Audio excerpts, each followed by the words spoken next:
Negotiating with creditors for a lower payment can be a useful strategy to manage debt and reduce financial stress.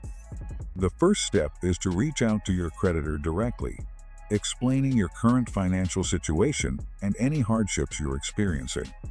Be open and honest about your circumstances, as many creditors are willing to work with you if they understand that you're genuinely trying to make your payments, but need assistance due to unforeseen challenges.